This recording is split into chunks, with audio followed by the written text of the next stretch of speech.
Hey guys, welcome to another video. My name is Ian. Welcome back to the channel. Here we have my wonderful friends Jake and Stacey back Hey. for the Hello. results of round 3. Woo! The Woohoo! final round.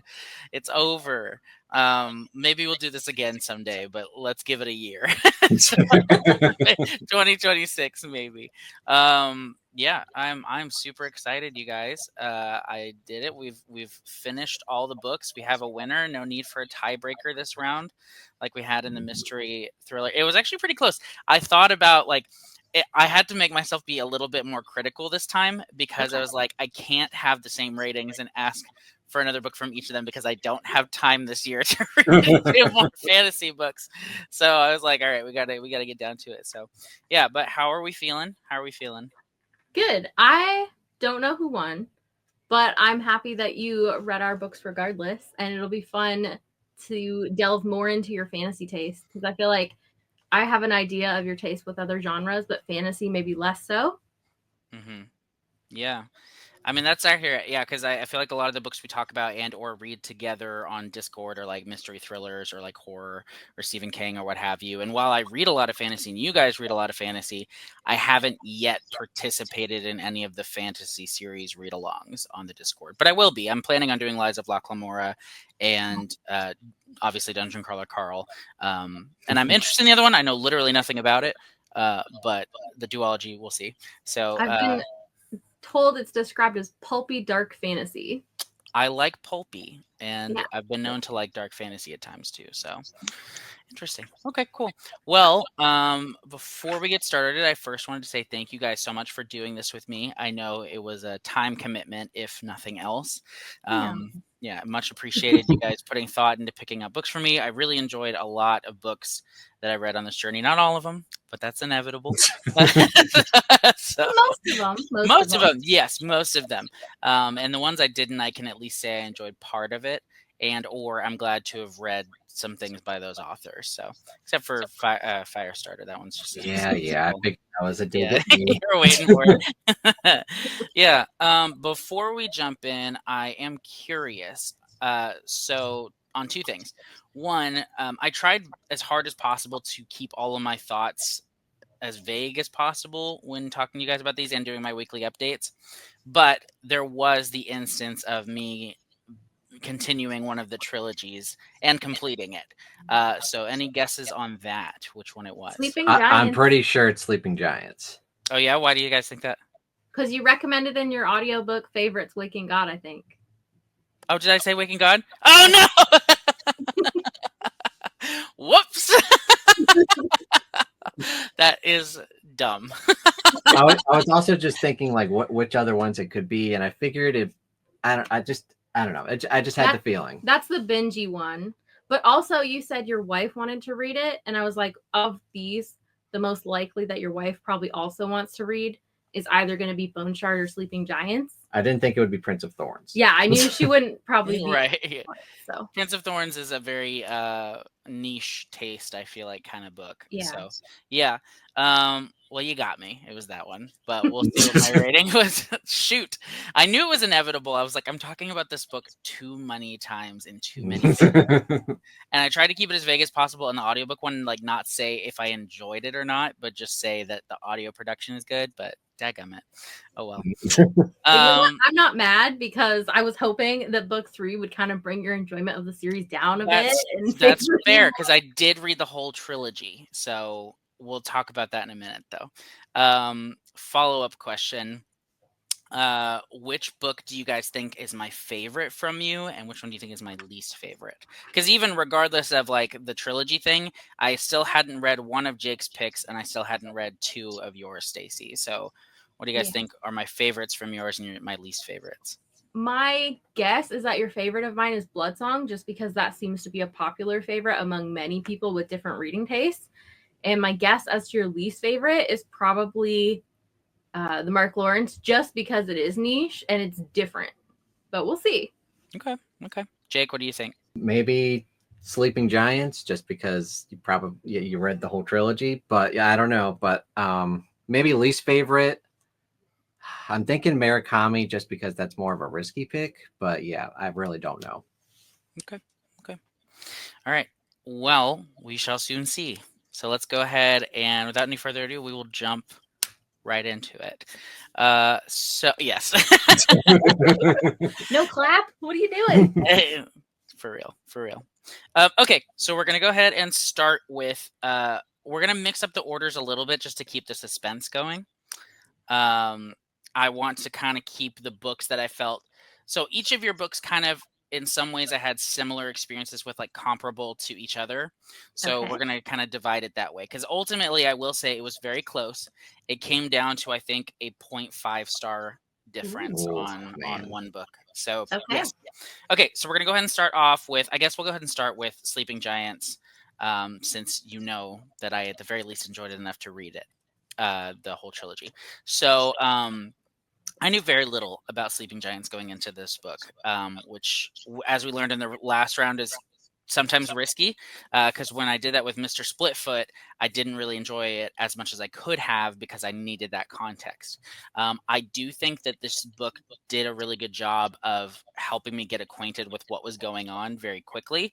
And one thing I'll say about this book is I was a little bit nervous as well about it because it was like it seemed kind of heavier on the sci-fi and like kind of some of these bigger ideas possibly, and I was like, okay, how engaged am I going to be by this book, especially not knowing like what is going on before getting into it.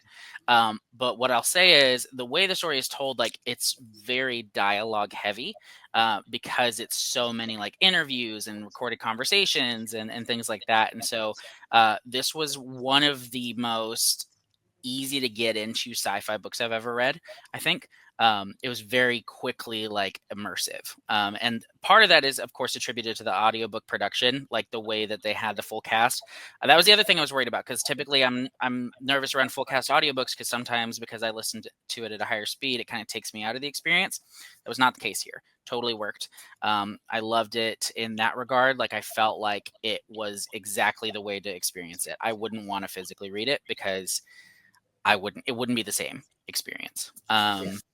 Yeah. So this book obviously follows a bunch of different people. That was the other thing I was curious on because I was like, these chapters aren't very long. We get a lot of different perspectives and characters interacting with each other. How attached am I going to be to these characters? Also, because it's not a particularly long book either. And it was better than I expected. Like everything that I expected of this book was like blown out of the water. It was easily one of the best audiobooks I've ever listened to and is probably going to make my top 10 of the year. Nice. It was phenomenal. To the point that like my wife, I had just finished it and I was like, I got to tell you about this book. And then like by the time I had finished telling her, she was like pulling it up on Cloud Library so she could start listening to it right away. And Nice. that was also a really cool thing because like I waited for her to finish it and then she finished it in like a day and a half. And then we jumped right into book 2 and then we jumped right into book 3. And I'm going to keep my opinions to book 1 for right now. We'll talk about the whole series at some point. But for Sleeping Giants, I loved the story. I thought the ideas that were going on were super interesting. I thought the execution of the plot where they're like searching for all these different parts and everything was so compelling. I loved some of the characters, particularly the unnamed male character who kind of is getting his hands in all of it and kind of guiding people around. Loved him, and really loved, I think, Kara or Kara. I can't remember. Oh, Kara. Yeah, that's her name. I really loved her too. But even the other side characters like Rose, really loved her, and a lot of the other characters as well. And it was a book that was impossible to put down while I was listening to it. And yeah, just checked every box. I gave this book 5 stars. So Yes. yeah, Yes. it was the first 5-star book of the competition. So Woohoo. yeah, I'm glad you loved it. I did. Me too, because if we're only half star apart, that probably means you gave something I picked 5. I was about to say, so like I said, each of your books kind of has a comparable experience somewhat to the other. So Stacey, one of your books I also did end up giving 5 stars. Yes. And it was The Way of Shadows. Oh, even better. Okay. Yeah, and honestly, like of the 3, I think I kind of had the lowest expectations for this book. Not that I wouldn't like it, but I was like, I don't hear people talk about it a whole lot. Yeah. But I do hear people talk about the other two a lot. And so I was like, I could see this being just like coming in. I was like, this is probably going to be like a 3.5 to a 4, kind of like mid range, enjoy it. But I didn't think I was going to love it. And I totally did. This book, it was like, in some ways for me, it's like the epitome of what I love about fantasy. It was equal parts like political fantasy and like action and like assassin stuff. It was hopeful at times because we have this protagonist who like is doing some messed up things and like is put in some really dark situations, but he's a good dude. Yeah, so you have like a great protagonist at the heart of this story, but it's also a really like grim world as well. In some ways, it kind of reminded me of like a mixture of like Assassin's Apprentice by Robin Hobb, where it's like political fantasy and like all of this like assassin stuff, though in that it's like more subtle assassin stuff. This is like a straight up kind of like assassin. Or wet boy, as they call him, which I wasn't crazy about that, but it's fine. But it was like equal parts Assassin's Apprentice and then like The Lies of Locke Lamora. It felt like a perfect meshing of those, where like you kind of have this like street rat kind of kid who grows up in like shady parts of towns, and he's brought in to be apprenticed to this person who's kind of like a master of some sort of like underground kind of thing. And I loved it so much. I thought that it was like a slow start, but I was fully invested like very, very early on. And that was mainly due to Azoff or Kylar. Yeah. It was really just due to him. I loved his grit and his refusal to like just stay down. He was a tough guy, and he really cared a lot for the people around him, you know, his friend and his love interest and all that. And he would go to like some pretty crazy ends to protect himself and to protect them, which I really loved. And that is what like hooked me in immediately, was him. And then everything else kind of slowly picked up, and I ended up enjoying a lot. I really liked Logan as a character a lot too. And I'm really excited to see what happens with him in book 2 as well. I was gonna say, I don't think you get too much of his plot line in book 1. Not too much. It's just like he's more of like Azoff's Kylar's best friend. He's very honorable. People like care about him a lot, which some of the twists in this book got me so good too. There were like 3 specific moments where I was like, oh, that's not what I expected to happen right there, to like up to the end. There's like even a twist like very close to the end, and I was like, holy smokes, what is this book doing? So I will say, like, I think with Jake's book, it very much was a 5-star because it did a lot of things that I didn't expect it to do. And Stacey, with your book, it's 5 stars because it does the things that I look for in fantasy to perfection. So definitely a 5-star. It could make my year-end list as well. I got to figure out what I'm going to do as far as ranking goes. But at the very least, both of you will have books in my honorable mentions, if not in my top of the year. Yes. So, yeah. So both are very, very good. Yeah. Good job. Good job. And now it goes downhill from here. Well, it does in a way, because those were my only 5 stars of the competition. So it will go downhill from here, but not like pitifully downhill. So we'll see. Okay. Round 2. In this one, we're going to go ahead and talk about Boneshard Daughter from Jake and Prince of Thorns from Stacey. Okay. So, Jake, we'll start with you again. So the Boneshard Daughter was the first one that I read for the competition.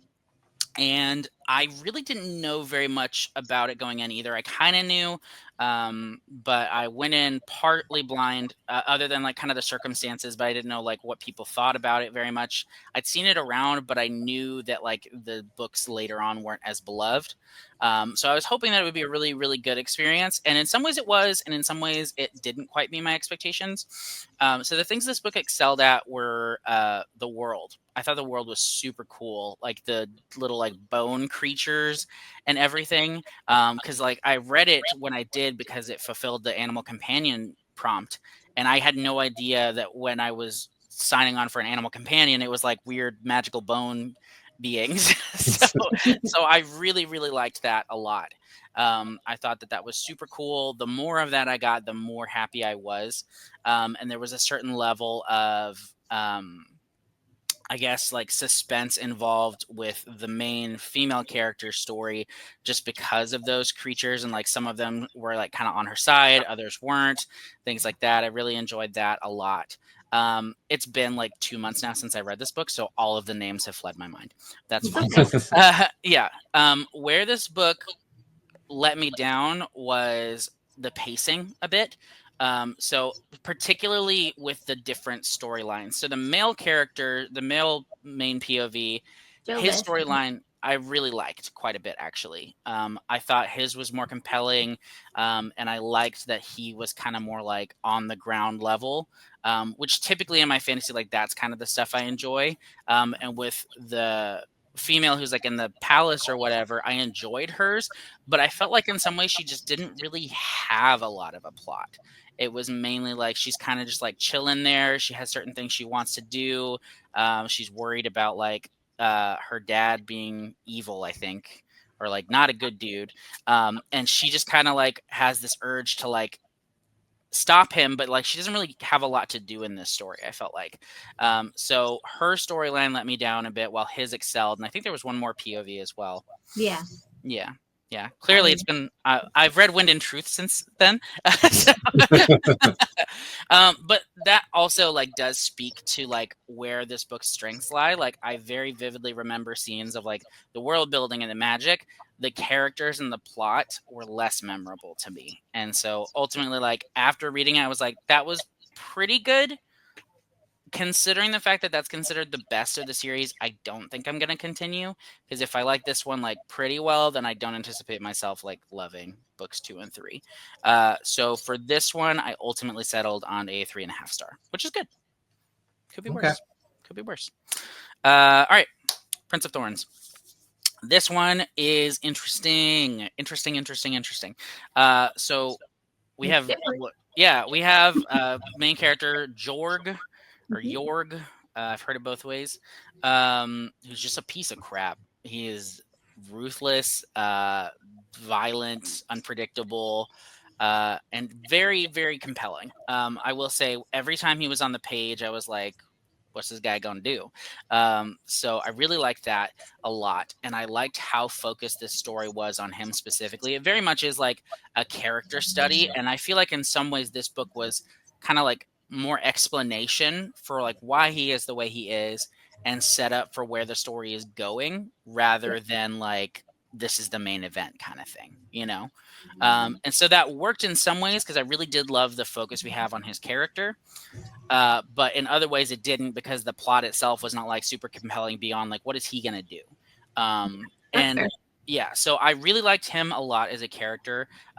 Honestly, he's one of the most like well done characters in fantasy that I've read recently, because he's messed up, but like through the process of the story you kind of understand him better. Like he's not just evil and like he was born that way or whatever. You kind of get all of the experiences that formed him into being this angry little guy. And from that whole experience, like I came to appreciate his character more, despite the fact that he makes my skin crawl a little bit. Yeah, but that's like the typical experience. My couple issues with this, again, like this story kind of felt like in some ways like a setup for the other two books. So I felt like on its own, it didn't like stand out beyond him as a character very much. And then secondly, as much as I loved getting to understand like why he is the way he is and seeing his past and stuff, the transitions between past and present were a little bit jarring. I was like, okay, wait, what time are we at? Where are we? And that can sometimes happen when it's like one character that we're really focusing on and it's flowing back and forth so often. I was like, I had to go back a couple times and be like, okay, I think we're in the past now. Okay, cool. And go from there. So ultimately, I think that like this book relies very heavily upon its main character. Like take him out of the equation, this book doesn't do a whole lot for me. But he is strong enough on his own that I really enjoyed it. And I think of the two, I'm more inclined to read the rest of the Broken Empire series. I would say try book 2, because that seems to be the popular favorite of the series, and then make a decision on book 3. Okay, sounds good. So, and that's the other thing. Like, I can appreciate that this book maybe didn't do as much because it's gonna build up to what's coming next. While with the Boneshard, I was like, this is the peak. Yikes. Yeah. So with this one, I gave it a 3.75. So Okay. ever so slightly above. I'll take it. Oh boy. Yeah. Okay. We've come to the final round.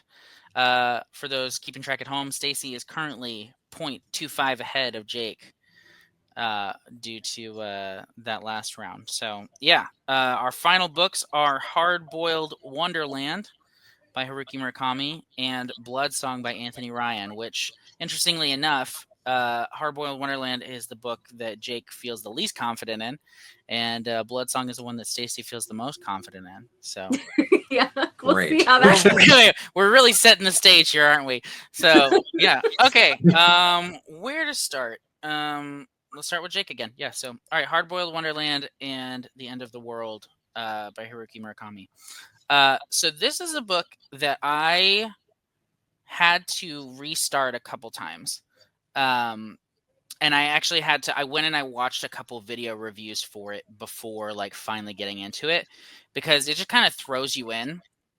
And what's interesting about this book is there's two stories going on in this book, and it alternates chapter by chapter. All of the odd chapters are one person or like one story, and then the other one is this other completely different story. And it isn't until way later that you kind of figure out why these two stories are being told in the same book at all. Because it's not like it's like two separate novels. Like I could see that happening, and I could definitely see Haruki Murakami doing that. Just he's probably done it, I think, where like you have two completely separate stories in one book that are just there. But also, to be honest, between the fact that I had a hard time getting into it and I'm just the entire premise of Chubby Girl, those two things made me very. If I had been reading this outside of the competition, I might have DNF'd this book at like the 10% mark. Because it's so weird and wild, and you have to like fully just like commit to like the journey of it. And then on top of that, there's this main character who at the very start of the book, he sees this person, and none of the characters have names. They all just have kind of like titles. So there's like the librarian and the professor and Chubby Girl, who the main character is attracted to. We find out very soon. And then we later find out that she's 17. So it's like kind of this whole thing with him where he's like, oh, what do I do? And so he's kind of like fighting his urges the whole time. And it's like a big point of the story. And that like was not really redeemed, because that's the other thing. Like with Jorg, like you can recognize like, oh, he's a bad guy, but you kind of understand why. And it's not like necessarily like he grows into a better person, but like his evil is explained. With this character, he was kind of not the best person and not the most pleasant person, and that's just kind of who he is. The whole book, he doesn't like grow really. He's kind of selfish, kind of like himself, and you just kind of experience his whole perspective, and it goes from there. So those are my complaints of the book. I loved it though. Everything else. So like I did. Yeah. I was like, man, he's just gonna tear me a new one this whole time. No, those are like my complaints. Outside of Chubby Girl, like that whole thing, which unfortunately continues through the whole book. And the fact that it took me a minute to get into, this book was so weird in like the most fun way. It's just like you have to really pay attention, because Haruki Murakami just does like things you don't expect with imagery and setting and plot. He just kind of like follows his own muses, and they're really weird. Like especially the storyline where you've got the guy who is like processing and like transforming the data in his head or whatever, how he has to like go into this elevator and then go through this closet, then go under this waterfall to like get to this place. I'm like, what is going on? But he eventually gets there. And the whole thing, and there's like unicorn skulls, and this guy has to like read the dreams of unicorns read the dreams off of unicorn skulls. It's the most like weird, unpredictable, wacky, like how did this guy come up with this story type of thing. But like in the end it works. Like you just have to like buy in. Like there was a point where I was like, okay, maybe I'm not going to fully understand like the things he's talking about here, And I'm just going to go with it. And once you do that and you get the timeline straightened out where it's like, okay, every chapter we switch back and forth between these two, they're not connected, so don't try to connect them. Just like let it happen. Then like I had a really good time with this book, which I didn't expect because it was so hard to get into. But once I did, I was like, cool. So a much better Haruki Murakami experience than I had with Norwegian Wood, because that was my other thought. I've always been interested in Haruki Murakami, and this was the year I was like, I'm going to finally read some of his books, and I did. But like my first novel with him was Norwegian Wood, and I was not crazy about that book at all. I gave it like a light 3, and so I was like, what if I just don't like his books? And I just didn't know it because I hadn't read any. And so especially like the first like 15% of this, I was like, yeah, I guess I just don't like Haruki Murakami.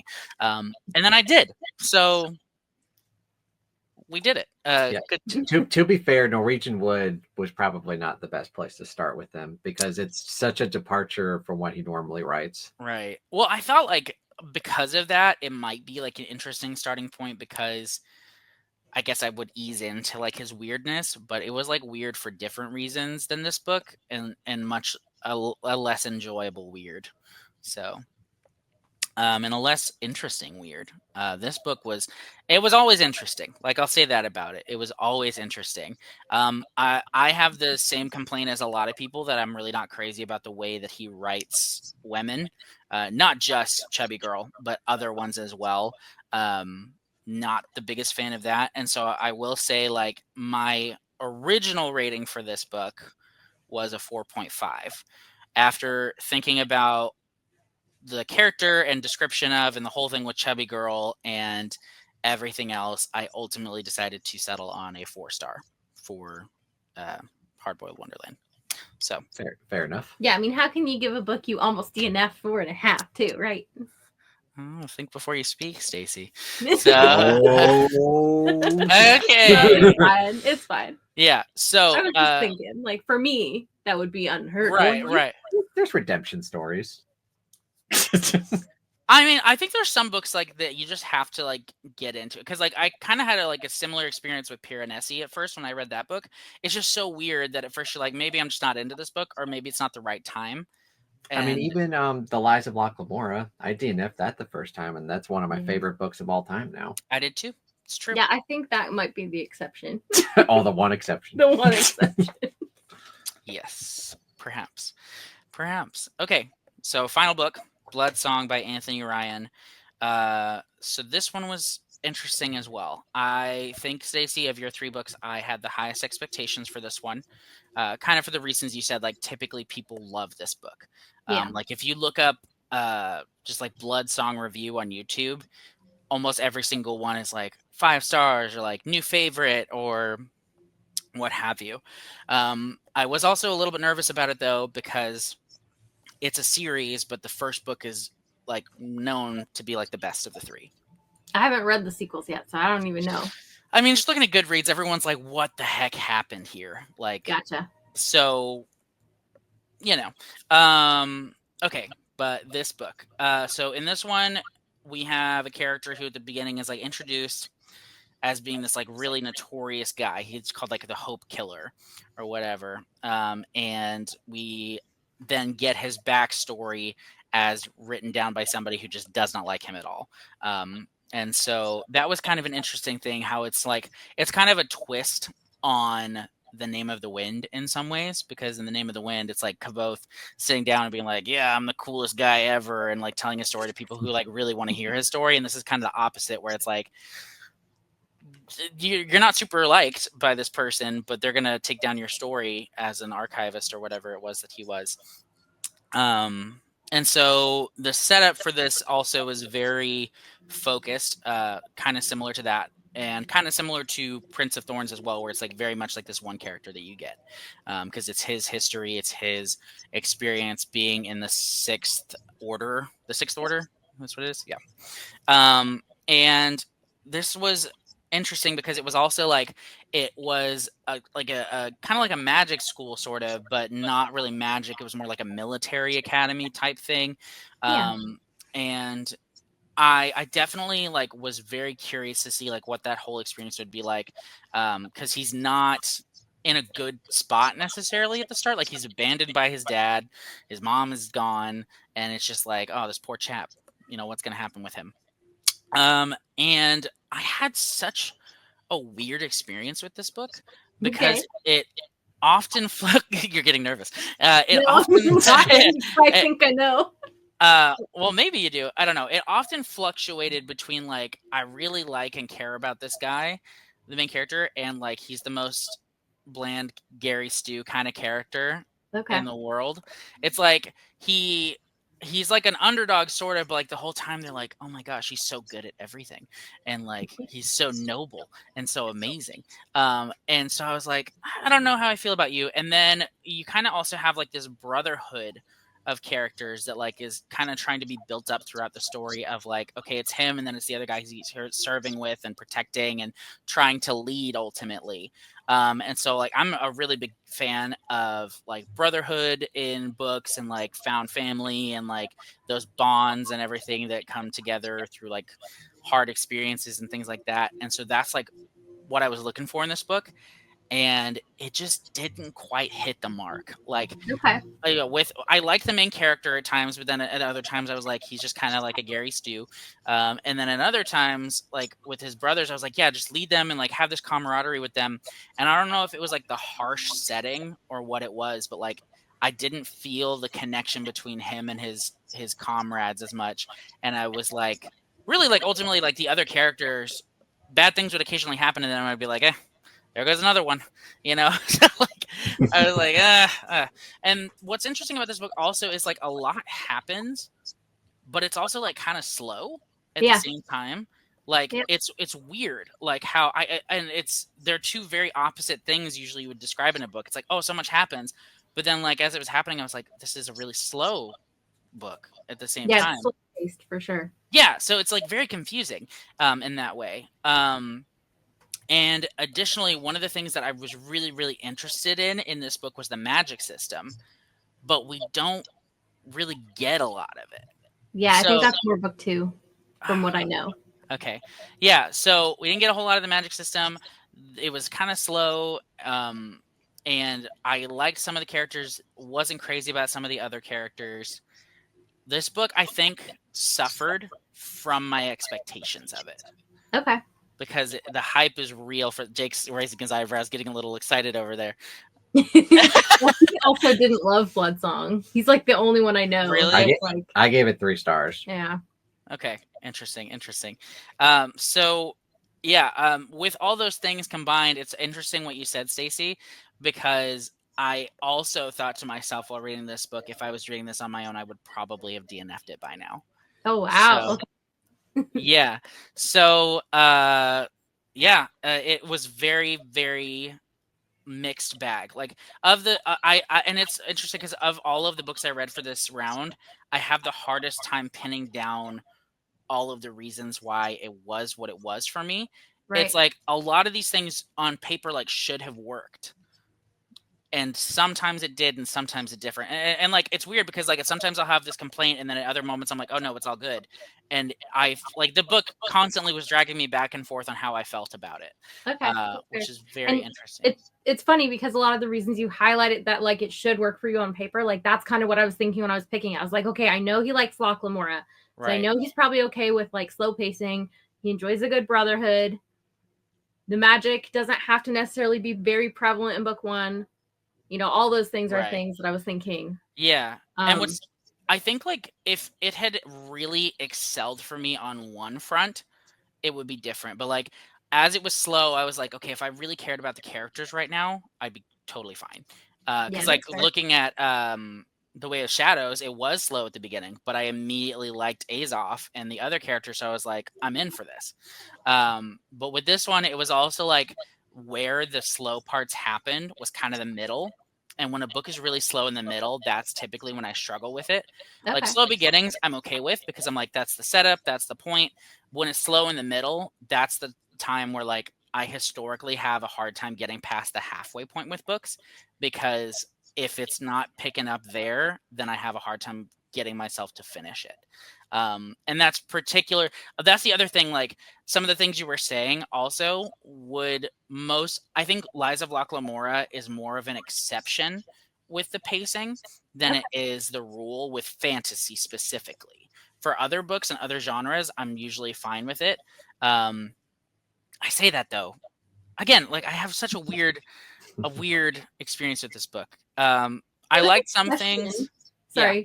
Do you have much experience reading military fantasy? Because that was kind of what was making me like, That's the other thing. I don't. So maybe it's just like the setting and all of those things combined, like threw it off too. Okay. Although I will say some of the military stuff was really interesting, like the different like tests they had to go through and kind of the mystery behind like what's going to happen in these tests, what's it all about, kind of the mental aspect of it I really enjoyed. And also kind of like finding out about him and like why his dad abandoned him and all those things also I did really enjoy.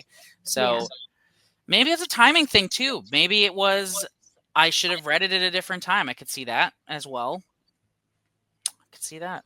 How did you feel about like more like the ending chunk of the book when we got into more of like the military actions type stuff? I did like that. So like I don't mind. And maybe that's the other thing also, like this book was very heavy on like the training aspect. And like we didn't really get to all the actual like we're out in it until like the end. And I'm all good with like a training montage or like even like a longer training bit in maybe like a shorter book. But this book was like 22 hours long, maybe.